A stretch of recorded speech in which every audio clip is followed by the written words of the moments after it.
السلام علیکم ویورز. آج سب سے پہلے ہمارے شاکر اللہ ہیں مال روڈ لاہور سے. وہ کہتے ہیں جی کہ آپ کے ایک بہت پرانے کالم سے اقتباس. آگے انہوں نے میرا جملہ لکھا ہوا ہے. جملہ یہ ہے کہ دنیا میں جینے کے دو ہی طریقے ہیں، کمزور بن کے جیو یا طاقتور بن کے جیو. یقیناً اس جملے میں بڑا سبق پوشیدہ ہے، ذرا وضاحت فرما دیں.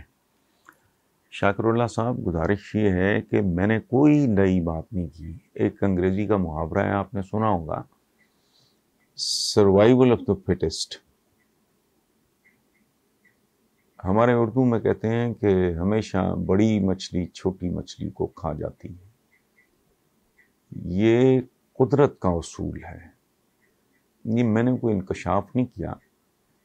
یہ نیچر کے بنیادی لاز میں سے ایک ہے کہ جو طاقتور ترین ہوتا ہے وہی سروائیو کرتا ہے. ورنہ دیکھیں، جب تک مسلمانوں کا عروج رہا اس کے بعد وہی ہے نا، زندہ ہیں یہی بات بڑی بات ہے پیارے، اس شہر خرابی میں غم عشق کے مارے. یہ زندہ تو ریڈ انڈینز بھی ہیں. میں جب بھی امریکہ جاتا ہوں، کینیڈا بھی، میں نے بڑا مائنیوٹلی آبزرو کیا، زندہ ہیں، شادیاں بھی کرتے ہیں، بچے بھی پیدا ہوتے ہیں، کھانا وانا بھی کھاتے ہیں، کرونی کرتے ہیں. زندہ تو بیکٹیریا بھی ہے، کیڑے مکوڑے بھی ہیں، حشرات والارض بھی زندہ ہیں. وہ اس طرح کی زندگی اگر جینی ہے تو عالم اسلام جو میں اتنا کرتا ہوں، اس کی وجہ یہ ہے کہ زوال کے بعد ہم زندہ ہیں لیکن نہ زندوں میں ہیں نہ مردوں میں ہیں. ہمارے پاس یہ قدرت نے کمی نہیں چھوڑی. مڈل ایسٹ پورا دیکھ لیں، ان کی لاٹریاں نکل آئیں، پیٹرول وغیرہ. آج تک کبھی کسی نے کوئی سیریس سبجیکٹ میں، کوئی سائنسز، میں سوشل سائنسز کی بات نہیں کر رہا، وہ بھی نہ ہونے کے برابر ہے ہی نہیں، بلکہ بہت ہی کم ہے. کبھی کوئی سائنٹسٹ پیدا کیا ہو، کبھی کوئی بڑا دماغ پیدا کیا ہو. لکھ لکھ کے میری انگلیاں گھس گئی ہیں کہ بھائی یہ وہ جو علامہ اقبال کی شاعری ہے وہ بس ٹھیک ہے، ابھی وہ کھڈونا کھڈونا ہے، کوئی سیریس بات نہیں ہے. تیغوں کے سائے میں ہم پل کر جواں ہوئے ہیں. وہ بس کرو بھائی، نکل آؤ تیغوں کے سائے سے. یہ تیغوں کا زمانہ نہیں ہے، یہ زمانہ ہے سٹیفن ہاکنگ کا. معذور اپاہج بیٹھا وہ کر گیا. اب ایک کوئی لونڈا بیٹھا ہو، وائس کمانڈ دے تو ایک بم آئے گا، بچے گا ہی کچھ نہیں. ہم اپنے ہی بنائے ہوئے ان کے قوانین ہیں جن کے وہ قیدی بنے ہوئے. ورنہ افغانستان کی بات بڑی ہم لوگ باتیں کرتے ہیں، ایک چھوٹا سا ایٹم بم کافی تھا. ایسا نہیں ہے، یہ مسل کا زمانہ نہیں ہے، یہ عقل کا زمانہ ہے، یہ سائنس اور ٹیکنالوجی کا زمانہ ہے. اور سائنس اور ٹیکنالوجی کا کوئی فیلڈ جو سینکڑوں سبجیکٹس ویسٹ نے ایجاد کیے ہیں، ان میں سے کسی ایک کا تعلق ایسا نہیں ہے جو رب العالم کی تخلیق سے باہر ہو. ہم نے یہاں یہ دینی علوم ہیں، یہ دنیاوی علوم ہیں. دنیا کس نے بنائی ہے؟ دنیاوی علوم دینی علوم ہے، ریاضیات ہے، جیولوجی مثلاً. مجھے تو ماڈرن علوم کے نام بھی نہیں آتے بھائی. تو اگر زمین کے بارے میں تم علم حاصل کرتے ہو تو یہ دنیاوی علم ہے، یہ دینی علم ہے، یہ ہمارے رب کی تخلیق ہے. پودوں کے بارے میں کئی میں مثالیں دیکھ پاتا نہیں، آئی ڈونٹ نو، کسی کی بد دعا ہے، کسی نے کوئی تعویذ کر دیا ہے ہم پہ، مجھے نہیں پتا، سمجھ نہیں آتی بات. بھائی پودوں کے بارے میں، باٹنی کے بارے میں علم، یہ تو رب کے بارے میں، اس کی تخلیق کے بارے میں جاننا. ہم جو ایک دوسرے کے بارے میں جانتے ہیں، میں کوئی آنکھ کا اسپیشلسٹ، بلکہ اب تو پتہ نہیں ریٹنا کا علیحدہ ایک اسپیشلسٹ ہے، کوئی ہارٹ کا ہے، کوئی لیور کا ہے، کوئی فلاں ہے، بہت ہی تفصیلات میں جائیں تو بہت ہی آگے ہے کام.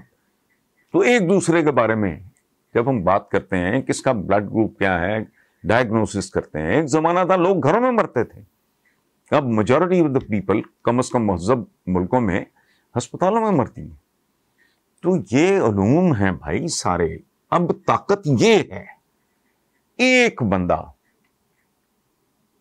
ایک معمولی لونڈا کمزور پولیو زدہ جس کی صرف انگلیاں کام کر رہی، وہ ایک بٹن دبائے گا کہانی ختم ہو جائے گی ساری. سارے یہ شعر و شاعری جو ہے نا دھری کی دھری رہ جائے گی. شمشیر و ثنا اول، کیا شمشیر و ثنا اول؟ اب شمشیر و ثنا نہیں ہے، اب میدان جنگ ہے لیبارٹری، کمپیوٹر کی سکرین. یہ سکرین جو ہے یہ فیصلہ کرے گی، آپ کا علم آپ کی طاقت ڈٹرمن کرے گا. سو میں نے تو کوئی نئی بات نہیں کی. آپ دیکھو میں نے نیشنل جغرافیہ کیا اس طرح کسی چینل پہ دیکھ میں دہل گیا میں، لیکن ایسا ہی ہے. اب کیا کر سکتے ہیں؟ زندہ ہرن کو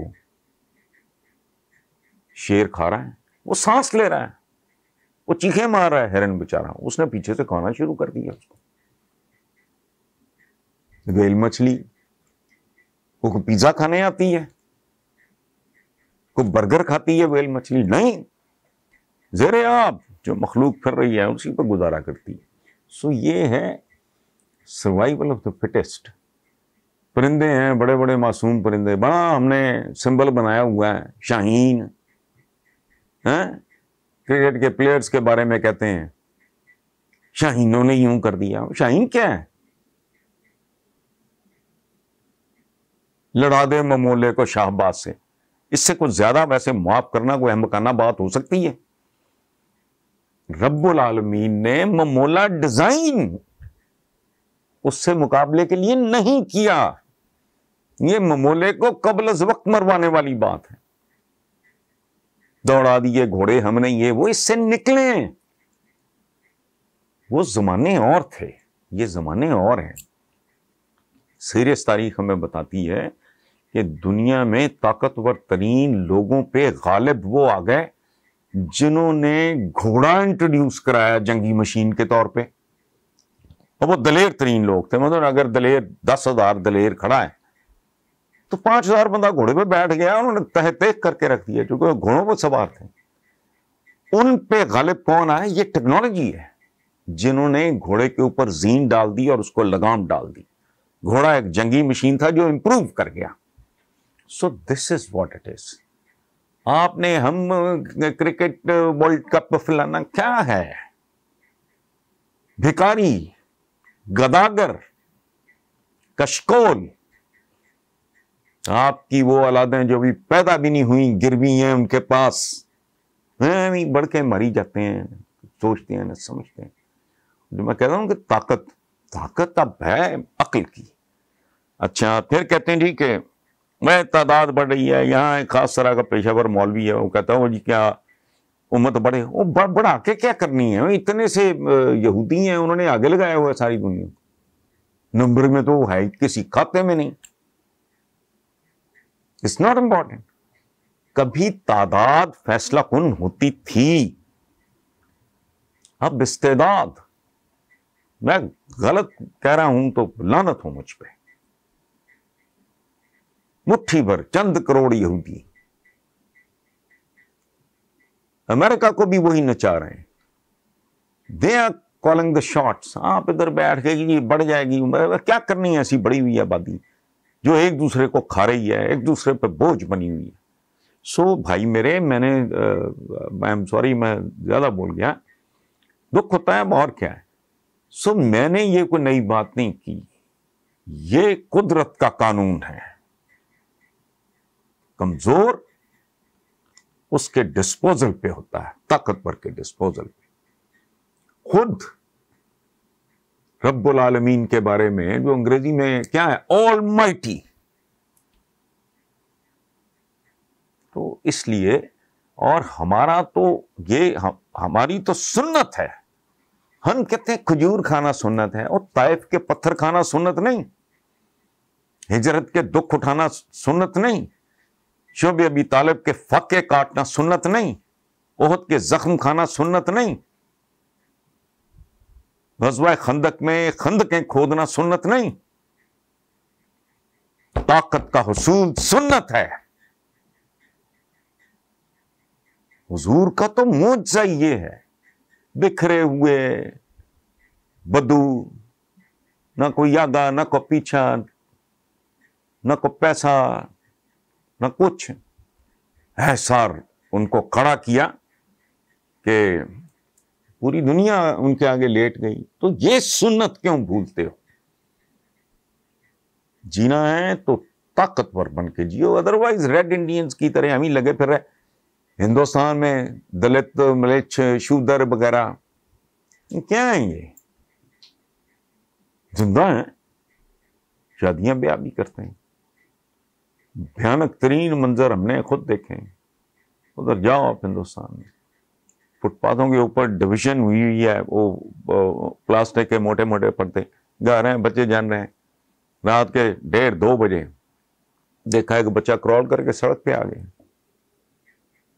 ماں باپ سوچیں سڑک پہ گھر بنے ہوئے ہیں اور 2-2 منزلہ بھی ہیں، بانسوں بونسوں سے بنا کے اوپر رہ رہے ہیں. تو زندہ ہیں وہ بھی. زندہ ہونا تو کوئی کوالیفیکیشن نہیں، باعزت اور باوقار زندگی. ورنہ زندوں میں مردوں میں نہ 3 میں نہ 13 میں تو وہ ٹھیک ہے. 12 اگلے دوست ہمارے ہیں سلطان محمود ہیں ڈیرہ غازی خان سے. وہ کہتے ہیں جی مولانا فضل الرحمان کہتے ہیں نواز شریف کو دیوار سے لگانے کے لیے سب کچھ کیا گیا، اب بعض افراد کو نوازنے کے لیے قانون سازی کی جا رہی ہے. یہ قانون سازی ایک اچھی مثال نہیں ہے. تحریک انصاف کی نااہلی پاکستان کی تاریخ کا حصہ بن چکی ہے، وغیرہ وغیرہ وغیرہ. تو سر ان مصنوعی اور بناوٹی جملوں پہ آپ کا تبصرہ درکار ہے. کیا مولانا کو اتنی بڑی بڑی باتیں کہنے کا کوئی اخلاقی حق ہے؟ ڈیفینیٹلی نہیں ہے. یہ تو اس ملک کے پاور پلے کا ہمیشہ حصہ رہے ہیں. اب ماہی بیاب کہتے ہیں اس کو. ایک مچھلی ہے یا ایک مگرمچھ ہے، اس کو آپ پانی سے نکال کے باہر پھینک دو گے تو کیا کرے گا؟ تڑپے گا اور کیا کرے گا. ہاں، ان کو پورا حق ہوتا اگر انہوں نے کوئی توپ چلائی ہوتی، اگر انہوں نے پاکستان کو کوئی منی سپر پاور بنا دیا ہوتا تو بالکل ان کو حق ہوتا. 100% پاکستان کے معزز شہری ہیں، قائدین میں ان کا شمار ہوتا ہے ماشاءاللہ.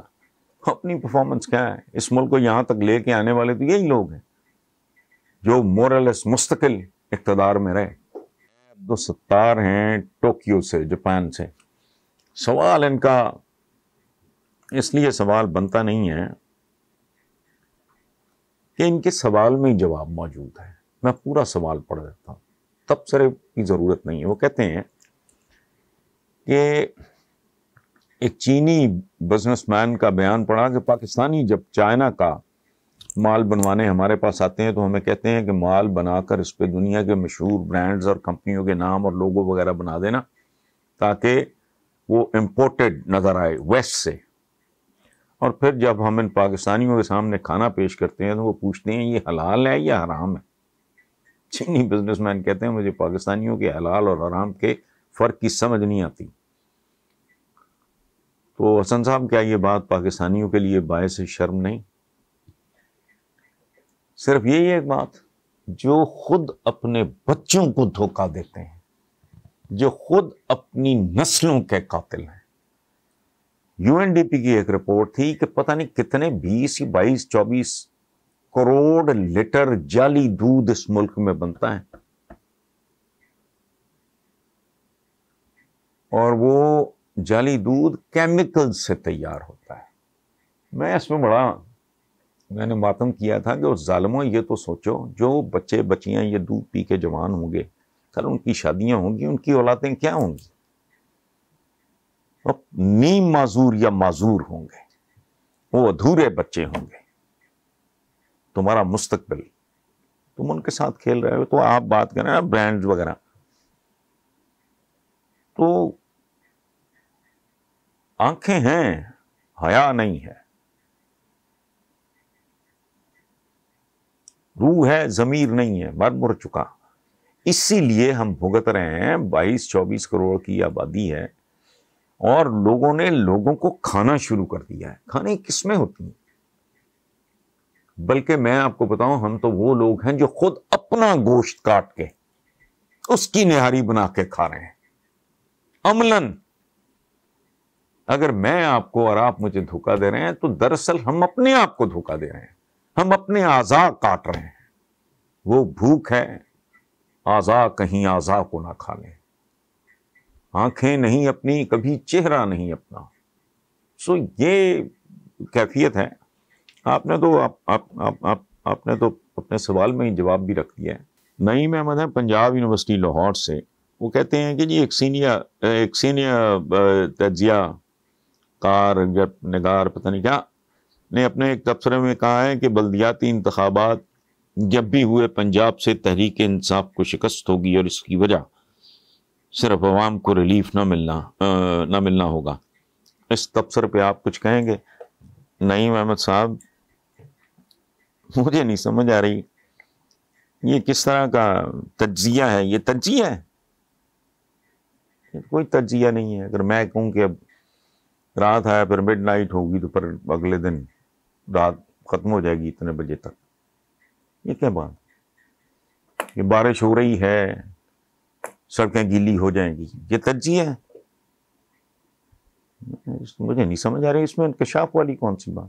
زبان زد عام ہے، گما مجا بیچارہ چنگچی کا ڈرائیور ہو یا کوئی ویگن ڈرائیور ہو، یہ سب یہی بات کر رہے ہیں کہ اگلے الیکشن میں اگر صورتحال اسی طرح رہتی ہے تو عوام کا ناطقہ بند کر دیا گیا ہے، اور اس کا عوام کے پلے تو اس کے علاوہ اور کچھ نہیں ہے کہ وہ اگلی بار پھر واپس اسی اتار کے لونڈے یا لونڈی سے دوا لیتے ہیں والی بات کریں۔ تو واٹ از نیو؟ مطلب مجھے اس میں تجزیہ تو کوئی نظر نہیں آ رہا۔ گھسی پٹی سی بات ہے، ہر بندہ یہی بات کر رہا ہے۔ انکشاف اس میں مجھے نہیں پتا یہ کس نے یہ بات کی ہے، لیکن جس نے بھی کی ہے وہ کمال ہی کیا ہے۔ ایسی بات ہے نا کہ میں پانی پیوں گا میری پیاس بجھ جائے گی، آگ میں ہاتھ ڈالو گے جل جائے گا، تو اس میں کیا کمال ہے بھائی؟ ہر ایک کو پتا ہے۔ جی ریحانہ احمد ہیں یارکشائر UK سے، ڈاکٹر عبد القدیر خان جیسی شخصیات جو پاکستانیوں کے لیے ہیرو کا درجہ رکھتی ہیں، انہیں یورپی و مغربی ممالک اپنے لیے سب سے بڑا خطرہ سمجھتے ہیں۔ کل BBC کی ایک رپورٹ پڑھی، اس میں ڈاکٹر صاحب کو پاکستان کا خطرناک ترین آدمی قرار دیا گیا۔ کیا یہ ایک فطری بات ہے کہ پاکستان سے محبت کرنے والوں کو امریکہ اور یورپ ہمیشہ اپنا دشمن سمجھیں گے؟ کیوں نہ سمجھیں بھائی؟ جو بندہ اپنے حریفوں کے مقابلے پہ اپنے لوگوں کو طاقتور کرے گا، ان کو تحفظ دینے کی کوشش کرے گا، ان کو ایج دینے کی کوشش کرے گا، تو حریف تو اس کو ظاہر ہے، یہ تو کاروبار میں بھی ہوتا ہے، یہ تو پاور پلے ہے، یہ تو دنیا کا سب سے بھیانک کاروبار ہے، پاور پلے۔ اورنگزیب جیسا بندہ جسے ہم حضرت اورنگزیب کہتے ہیں، تو اس کے بارے میں مشہور ہے کہ اس نے نہ کوئی بھائی چھوڑا نہ نماز کبھی چھوڑی، اس نے تو باپ بھی نہیں چھوڑا، اس کو بھی اندر کر دیا۔ پوری تاریخ مغلوں کی دیکھیں، ہمایوں جب در بدر پھر رہا تھا اس کے بھائی اس کے گٹے گوڑے کاٹنے کے چکر میں تھے۔ یہ دیکھ لیں جب شہزادہ خرم جس کو شاہ جہان کہتے ہیں، اس کے بھائی تھرو آؤٹ لڑتے رہے۔ خود ظہیر الدین بابر کے ساتھ کیا ہوا، اس کا سسر، اس کے چچے، اس کے اپنے بھائی، پھر بابر کے اپنے بیٹوں کے ساتھ آپ دیکھ لو۔ ہمایوں بیچارہ جب ذلیل و خوار ہو رہا تھا تو اس کے بھائی جو عسکری، ہندال وغیرہ یہ جتنے بھی تھے کیا کر رہے تھے؟ اورنگزیب نے تو بھتیجے نہیں چھوڑے اپنے، اس کا ایک بھتیجا پتہ نہیں دارا شکوہ کا بیٹا تھا کون، اس کو بھی اس نے مروا دیا، بھائی بھی مروا دیے۔ تو بھتیجا بہت ہی خوبصورت تھا کوئی، تو درباریوں نے سفارش کی کہ حضور یہ، اس نے کہا نہیں یہ سانپ کا بچہ ہے، دیکھنے میں اچھا لگتا ہے، نہیں۔ آپ دنیا میں تاریخ آپ آٹومنس کی اٹھا کے دیکھ لیں، جیسے ہم خلافت عثمانیہ، تو اللہ معاف کرے خلافت کا ان کے لیے لفظ نہیں استعمال، جن کے حرم میں سینکڑوں عورتیں ہوں، اتفاق سے کتاب پڑھی ہے حرم سرا، جن کے حرم میں سینکڑوں عورتیں ہوں، شک پڑنے پہ پوری کی پوری سمندر میں پھینک دی جائیں، یہ وہ تو ان کو خلافت تو نہیں کہنا چاہیے، لیکن بہرحال انہوں نے 600 سال پلس حکومت کی ہے۔ وہاں بھی کیا تھا؟ سلمان علی شان، میرا کچھ معاملات میں وہ فیوریٹ آدمی ہے، سلمان دا میگنیفیشنٹ، جس کے بارے میں ویسٹ کے لوگ کہتے تھے کہ جہاں اس کے گھوڑے کی ٹانپ پڑ جائے وہ علاقہ اس کا ہوا۔ شاندار آدمی تھا، لیکن اس نے اپنے یہ میرا سلطان جو سیریل تھا وہ کوئی گپ تھوڑی ہے، اس کا لاڈلا ترین بیٹا تھا، شک پڑا اس نے مروا دیا، دوسرے کو مروا دیا، نارمل بات ہے۔ سو پاور پلے بڑی بھیانک چیز ہے۔ خود اسلام کے اندر ارلی ڈیز آف اسلام اٹھا کے دیکھ لیں، قاتل کو غیر تو نہیں تھے، کس کا قاتل؟ ان کے ساتھ ان کے کیسے کیسے رشتے تھے۔ تاج اور تخت کہتے ہیں نا، کنشپ نوز نو کنشپ، تلوار کبھی کسی کی رشتہ دار نہیں ہوتی۔ سو یہ جو بات آپ کر رہے ہیں نا ڈاکٹر عبدالقدیم کا، اور اسی طرح تاریخ کے لیے ایک قوم کا ہیرو دوسری قوم کا ویلن ہوتا ہے، سو یہ حیران کن بات نہیں ہے۔ اللہ ان کی مغفرت کرے، وہ سائنسدان بھی بڑے پائے کے تھے۔ اور ایک بات میں ہمیشہ میں کہتا ہوں کہ یہ غلط فہمی نہیں، ہم نے کوئی ایجاد نہیں کیا ایٹم بم۔ ہم جیسے بے وسیلہ سے ملکوں میں اور جہالت کے ہمارے ملکوں میں ایٹم بم بنا لینا بہت بڑا کارنامہ تھا، ادروائز یہ اوریجنل تو ہمارا کام نہیں ہے۔ ایٹم بم تو سیکنڈ ورلڈ وار میں پاکستان بننے سے پہلے بن بھی چکا تھا، استعمال بھی ہو چکا تھا، ہیروشیما ناگاساکی میں۔ جاپنیز نے سرنڈر کیوں کیا تھا؟ کچھ سمجھ آ گئی تھی کہ اس کے آگے کیا ہے۔ اب میں پچھلے ابھی کسی سوال کے جب میں بات کرنے لگا میں بھول گیا، وہ بھائی 50 کروڑ بھی ٹیپو سلطان نیچے کھڑا ہو، صلاح الدین ایوبی 50 کروڑ کھڑا ہو نیچے، اوپر سے ایک بم آئے، کہانی ختم ہو جائے گی۔ سو دنیا بدل گئی ہے، ہمیں بدلنا ہوگا۔ اور مومن کی ایک پہچان یہ بھی ہے کہ وہ اپنے جس عہد میں زندہ ہوتا ہے اس کو سمجھتا ہے، اس کے تقاضوں کو سمجھتا ہے اور ان تقاضوں کو ایڈریس کرتا ہے۔ ہمیں لوگوں نے پتہ نہیں کوئی یہ سازش ہے یا عقلیں مری ہوئی ہیں کہ وہ اس طرف آنے نہیں دیتے ہم نے بالکل بانجھ کر کے رکھ دیا، بنجر کر کے رکھ دیا انہوں نے، ایک بالکل جیسے منجمد چیز نہیں ہوتی۔ صدیوں سے اسلام بالکل ایک منجمد حالت میں ہے۔